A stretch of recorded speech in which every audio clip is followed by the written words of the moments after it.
Assalamualaikum warahmatullahi wabarakatuh. Hari ini saya akan menyampaikan materi mengenai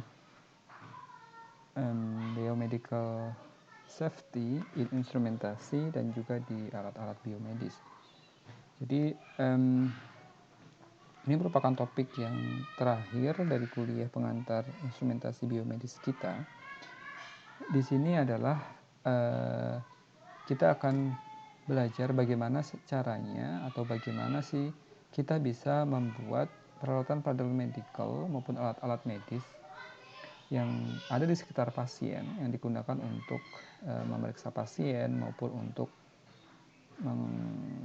melakukan operasi dan seterusnya itu aman bagi pasien. Oke, jadi ada beberapa, ini saya ambil slide-nya dari sebuah universitas di Amerika, Michigan State University. Slide yang cukup menarik dari salah satu profesor di sana. Yang pertama adalah karena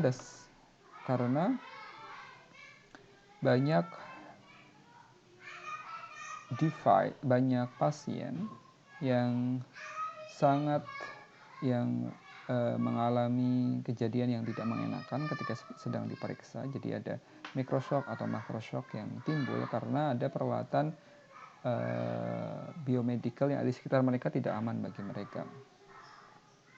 Nah, bahkan satu tindakan yang berbahaya itu bisa mengakibatkan terjadinya kerusakan yang sangat besar, tidak hanya bagi tubuh pasien tetapi juga pada reputasi rumah sakit tersebut. Oleh karena itu, kita harus membuat suatu proteksi yang sangat bagus, tidak hanya bagi satu single pasien, tapi juga keseluruhan rumah sakit. Nah, karena itu tahun 1980 dimulai tindakan serius untuk mengamankan peralatan biomedis sehingga tidak lagi membahayakan pasien. Oke. Jadi ini adalah efek-efek fisik dan berapa arus versus arus level yang muncul di sekitar tubuh pasien. Nah, biasanya kita di sini adalah digunakan eksperimen dengan berat badan kurang lebih 80 kg dengan arus yang punya frekuensi 60 Hz. Kemudian dilakukan selama 1-3 second. Kita bisa melihat ada threshold perception, ambang batas persepsi manusia ketika dikasih arus dan itu tidak membahayakan atau tidak terasa apa-apa, yaitu kurang dari 1 miliampere sampai 10 miliampere. Kemudian let go current itu udah mulai ada sedikit shock dari 10 miliampere sampai sekitar 100 miliampere. Kemudian ketika lebih dari 100 miliampere sampai sekian ampere maka terjadi ventricular fibrillation, yaitu terjadi perubahan detak jantung. Jadi karena ada shock. Kalau Anda masih ingat pelajaran sebelumnya kita membahas tentang EKG, di situ fenomena detak jantung itu kan dipengaruhi oleh perubahan potensial di jantung tersebut, di serambi maupun di bilik ada perubahan potensial ion sehingga menyebabkan terjadinya kita bisa melihat itu dalam sebuah grafik perbedaan potensial di antara organ-organ atau di antara bagian-bagian dalam jantung, sehingga kita bisa melihat detak jantung sebagai sinyal tertentu. Nah, ketika kita tambahkan ada sebuah arus dari eksternal yang masuk ke jantung, maka itu bisa mempengaruhi pergerakan potensial ion di jantung. Sehingga terjadinya perubahan detak jantung karena ada eksternal current yang masuk ke dalam tubuh. Ini sangat berbahaya karena ketika detak jantung manusia berubah signalnya, ada shock atau berubah frekuensinya dan seterusnya, maka itu sangat membahayakan tubuh manusia karena kerja jantung akan terganggu sehingga bisa berakibat sangat fatal. Nah, kita lihat secara detail yang disebut dengan threshold prescription untuk manusia itu sekitar 1,1 mm, 1 miliampere, sedangkan untuk wanita sekitar 0,7 miliampere. Kemudian minimum threshold prescription, jadi arus minimum yang sehingga manusia bisa merasakan itu sekitar 500 mikroampere atau 80 mikroampere dengan gel. Kalau kita tambahkan gel, maka resistansi kulit manusia akan turun sehingga kita bisa lebih mudah merasakan arus yang masuk ke dalam tubuh kita. Kemudian yang kedua tadi kita sebutkan adalah let go current di sini kan. Ketika kalau di sini adalah ketika kita sudah mulai mengalami shock dalam tubuh kita meskipun itu belum berbahaya bagi tubuh kita. Nah, let go current itu disebut adalah maksimum current di mana kamu masih bisa rilis grip kita. Nah, itu jadi masih bisa keluar dari itu. Jadi kalau misalnya kita kesetrum itu kan sebenarnya kita kayak nempel ke benda yang membuat kita kesetrum. Oke, jadi let go current untuk laki-laki sekitar 16,5 mA, sedangkan untuk perempuan 10,5 mA. Nah, biasanya let go current terjadi untuk standar ini 16,5 mA sama 10,5 mA. Terjadi frekuensi sekitar 50 sampai 60 Hz. Oke, nah kalau misalnya kita naikin frekuensinya, maka let go current-nya akan semakin tinggi dan kita turunkan frekuensinya juga let go current-nya juga akan semakin tinggi. Jadi memang batasnya sekitar di power line kita, di tegangan rumah tangga kita sekitar 50 sampai 60 Hz. Oke. Nah, kemudian yang berikutnya adalah susceptibility factor. Jadi durasi shock atau stimulasi itu akan berbeda-beda tergantung dari body weight-nya. Jadi kalau misalnya ini dilakukan jadi fibrillation current itu berbanding terbalik dengan shock dan durasi shocknya, sehingga semakin besar pulse-nya, misalnya kita anggap dia sebagai gelombang sinusoidal ya, listrik rumah tangga kan sinusoidal ya. Maka ketika semakin panjang pulse-nya, maka hanya sedikit arus yang bisa mengakibatkan terjadinya bahaya. Karena apa? Karena tidak ada perbedaan arus kan. Kalau misalnya semakin pulse-nya semakin seperti ini, misalnya frekuensinya semakin tinggi, maka arus yang mengalir ke tubuh manusia semakin banyak perubahannya, semakin berubah, kadang-kadang tinggi, kadang-kadang rendah, kadang-kadang normal. Perubahan itu yang sangat berbahaya. Nah, kalau misalnya kita bisa memperpanjang pulse-nya dengan cara tadi, misalnya frekuensinya diatur sampai pulse yang cukup lebar, maka perubahan arus tidak cepat antara magnitud yang tinggi maupun magnitud yang terendah, sehingga itu tidak terlalu mengakibatkan terjadinya bahaya. Nah, arus fibrillation current ini akan naik dengan berat badan yang naik. Misalnya seperti kalau 6 kg anjing itu fibrillation current-nya 50 mA. Sedangkan untuk 24 kg anjing dia 130 mA. Nah, kemudian di sini adalah poinnya adalah karena impedansi dari kulit itu bervariasi dari 15 kilo ohm sampai 1 mega ohm. Semakin besar resistivitas kulit kita, maka dia bisa mencegah arus untuk mengalir.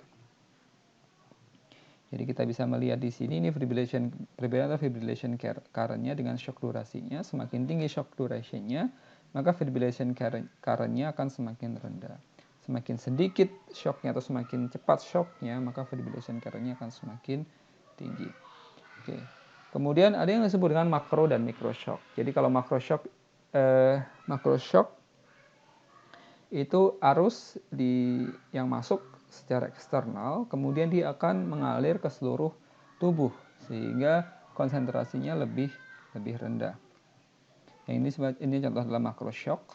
Jadi mengalirnya misalnya kita megang di tangan kanan kita listrik AC, kemudian di tangan kiri kita ground, maka arus listrik tersebut akan mengalir hampir ke seluruh tubuh manusia dari tangan kanan ke tangan kiri. Nah, sehingga konsentrasi arus akan terpecah atau akan menyebar ke seluruh tubuh kita di bagian tubuh bagian atas kita.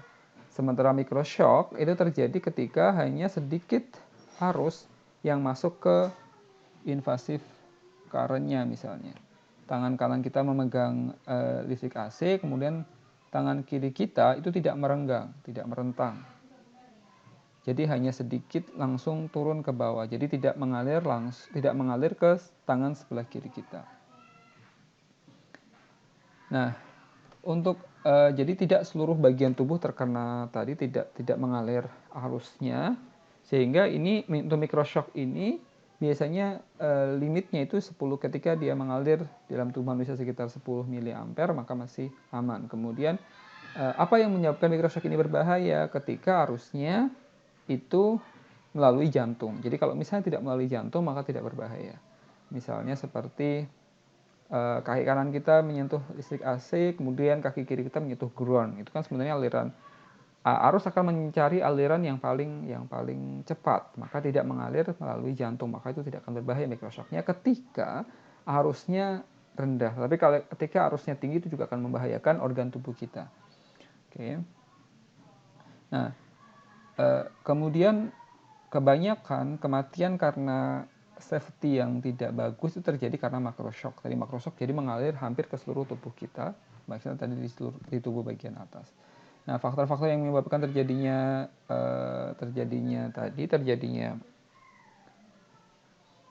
kasus yang berbahaya itu biasanya karena skin, body resistance.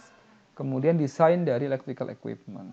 Jadi kalau Anda perhatikan antara kulit yang kering dengan kulit yang basah itu mempunyai resistansi yang berbeda. Untuk kulit yang kering resistansinya tinggi sehingga arus punya resistansi, punya barrier ketika akan masuk ke dalam tubuh manusia. Sementara kulit yang basah dia mempunyai resistansi yang lebih rendah sehingga arus bisa lebih mudah masuk ke dalam tubuh manusia. Kemudian selain kulit tadi ada juga body resistance. Jadi masing-masing organ dalam tubuh kita punya body resistance, ada 200 ohm dan 100 ohm. Resistansi di antara dua organ.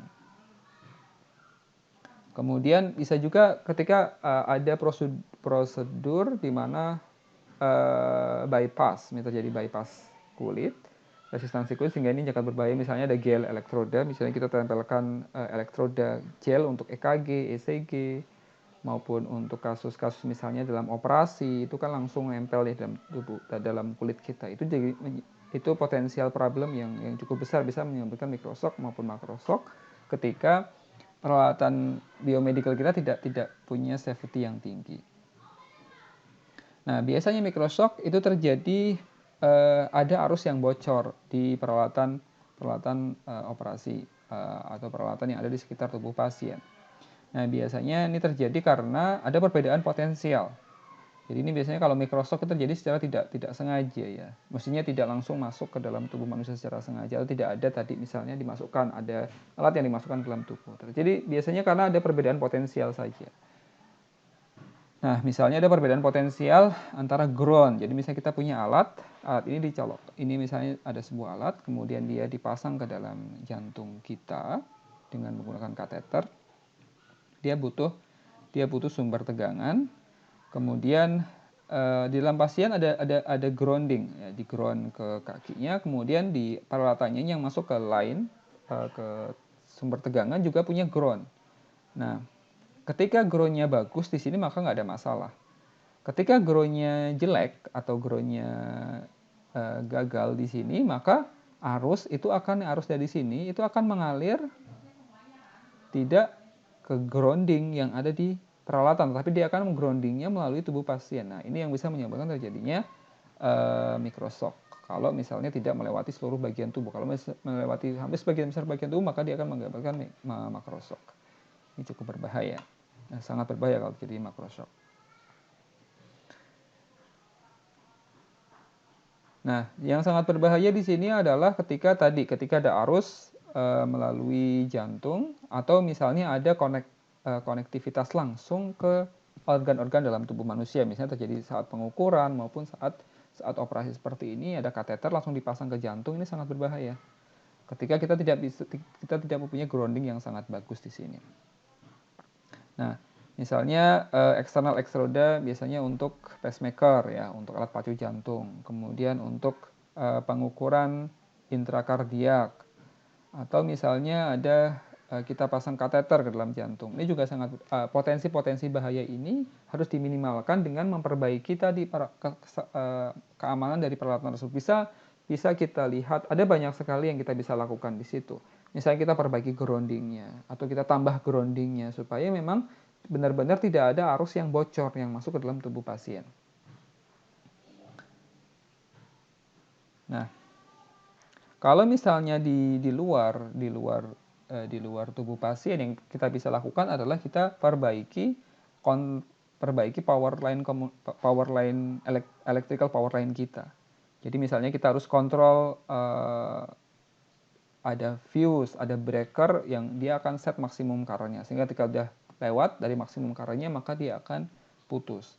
Kemudian di samping itu kita juga bisa membuat grounding yang bagus di gedung rumah sakit atau di kamar pasien. Nah, kemudian ketika kita bicara dengan grounding di sekitar tubuh pasien, maka ada standarnya, yaitu ada maksimum potensial di antara dua permukaan antara satu alat dengan alat yang lain. Misalnya selama operasi itu sekitar 500 mV, kemudian kalau critical case area itu sekitar 40 mV. Kalau general case itu 500 mV. Nah, kemudian kita bisa lakukan bagaimana cara kita juga bisa melakukan isolasi power system dengan menggunakan ground fault, yaitu kita short circuit di antara hot conductor sama ground. Kemudian kita bisa kita injeksikan arus yang tinggi ke sistem groundingnya. Nah, grounding fault ini terjadi ketika tadi ada hubungan singkat antara konduktor dengan grounding. Atau misalnya kita injeksikan arus yang sangat besar ke dalam grounding system. Nah, itu potensial bahaya. Nah, kemudian yang kita bisa lakukan terjadinya grounding fault, kita bisa minimalisir misalnya dengan menggunakan isolation transformer. Jadi isolation transformer itu di situ kita bisa mengisolasi konduktor dengan grounding, sehingga akan mencegah terjadinya ground fault. Nah, biasanya di situ ada monitor atau alarm yang akan memperingatkan misalnya ketika terjadinya short. Nah, kemudian yang berikutnya adalah yang kita bisa lakukan di sekitar tubuh pasien, adalah kita melakukan ground loop. Oke. Jadi misalnya ini di sebelah kiri, ini adalah contoh looping yang grounding loop yang tidak bagus karena loopnya itu melalui tubuh pasien. Sehingga semua arus, baik itu microshock ataupun macroshock, itu ketika terjadi fault, terjadi misalnya short tadi ya, itu akan melewati tubuh pasien. Oleh karena itu kita bisa minimalisir. Nah, ini good groundingnya semua. Jadi kita siapkan grounding point-nya itu banyak. Tidak hanya untuk building, untuk bangunannya, tetapi juga untuk peralatannya. Jadi kita pisahkan antara peralatan pasien dengan grounding di bangunan. Kenapa? Karena kalau misalnya terjadi short di bangunan, konduktor itu langsung terhubung singkat dengan grounding, maka itu akan ada arus besar yang mengalir di situ. Ketika kita tidak pisahkan grounding bangunan dengan grounding pasien, maka bisa jadi arus itu akan melewati tubuh pasien. Oleh karena itu kita perlu pisahkan tadi. Ketika dipisahkan, maka yang masuk ke dalam tubuh pasien hanya alat-alat yang memang tidak langsung terhubung dengan bangunan, yang hal itu adalah arusnya tidak terlalu besar. Oleh karena itu dengan grounding yang bagus kita pisahkan antara grounding equipment dengan grounding bangunan, itu juga akan memperkecil resiko terjadinya ground fault yang terjadi di bangunan. Nah, di sini tidak ini tidak dipisahkan nih, groundingnya sama nih groundingnya sama baik peralatan-peralatan yang terhubung ke pasien maupun ke bangunan. Sementara di bagian yang kedua kita pisahkan groundingnya antara yang untuk bangunan dengan untuk peralatan di pasien. Nah, beberapa hal lain yang bisa kita lakukan, misalnya kita lakukan electrical isolation dengan menggunakan isolasi amplifier. Oke, di sini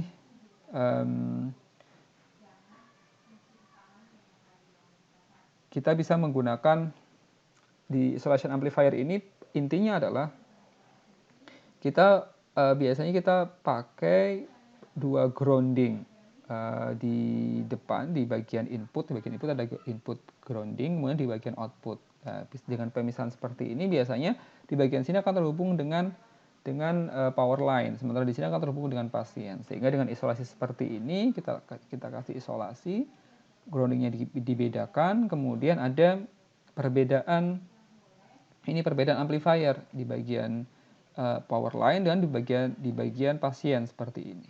Maka ini juga akan mencegah terjadinya ground fault yang terjadi.